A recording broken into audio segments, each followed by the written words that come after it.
Este é um tema que possui vários níveis, desde o nível individual ao nível coletivo, em termos de humanidade. Para você querer mudar, para ter vontade de mudar, há que ter o impulso de sentir-se responsável pela sua vida, atos e consequências. Este é o primeiro nível, que é o nível individual de responsabilidade.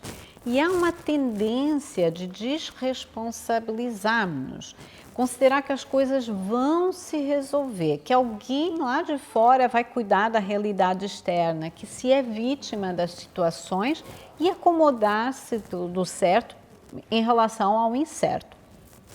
Quando alargamos esse nível de responsabilidade, ou seja, subimos para um outro nível, entramos na relação com o outro. Talvez você conheça pessoas que gostam de tomar conta dos outros, se responsabilizam pelos outros, mas descuram delas mesmas, não se responsabilizam por cuidar delas próprias. Ao contrário, há aquelas que descuram totalmente a responsabilidade relativamente ao outro. Se pensar numa mãe ou pai que abandona o filho, como por exemplo. Se alargarmos um pouco mais, num terceiro nível de responsabilidade, a que manifesto no meu local de trabalho como numa empresa, não é? Então, nós temos ainda um outro nível, que já é empresa. Então, temos trabalhadores em diferentes níveis que evitam assumir responsabilidades ou executar estritamente o que lhes pedem, mas não dão ideias, têm medo de tomar uma posição, têm de decidir algo e correr mal. Então, a responsabilidade, muitas vezes nas empresas, acaba por ser a batata quente que ninguém deseja. É claro que confundem na prática responsabilidade com culpa. Depois temos um nível ainda mais alargado, que é a responsabilidade em relação ao impacto social das nossas ações, não é? E na natureza, então, o resultado do que eu produzo, vendo, comercializo, compro. Então, falando de um assunto que está em voga, que é a venda dos canudos de plástico. Eu sou corresponsável pela poluição ambiental. Se eu vendo ou se eu compro, eu sou corresponsável pela poluição ambiental.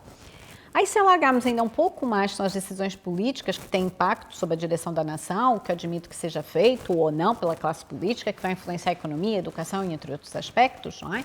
E isso me recorda algo que influenciou muito minha pré-adolescência, que foi o Analfabeto Político, de Bertolt Brecht, em que mostrava isso, que da ignorância do político nasce a prostituta, o menor abandonado, o assaltante.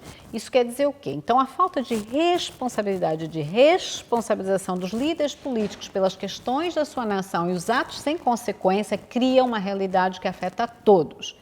Mas não só eles, também a ignorância da nossa responsabilidade como agente também político, econômico, na sociedade, né? Porque nós também afetamos a sociedade enquanto cidadão. Então, nós todos somos corresponsáveis pela ecologia, pela política, pela economia, uns pelos outros. Não há heróis, ninguém vai nos salvar da torre, donzelas e donzéis. Está em nossas mãos nos salvar e co-criar a sociedade que queremos, e a responsabilidade, para mim, é a pedra basilar.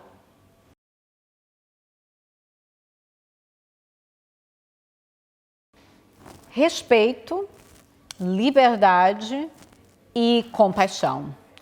Respeito, no meu ponto de vista, é tratar de igual para igual outro ser humano. Não é rebaixar-se numa falsa humildade, não é silenciar, não é não agir, não é não entrar em conflito em termos de comunicação.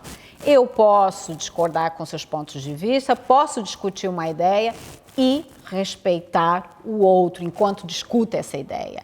Mas para isso, o respeito tem como parceira a liberdade, que é a capacidade de viver com as diferenças, com a aceitação das limitações do outro e das minhas.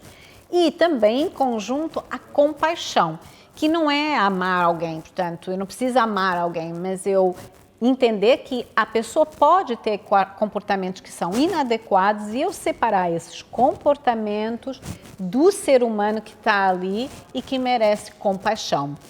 Eu penso que no mundo atual, em que a violência e a agressividade são tão incentivadas, hoje em dia, compaixão e respeito são atos revolucionários.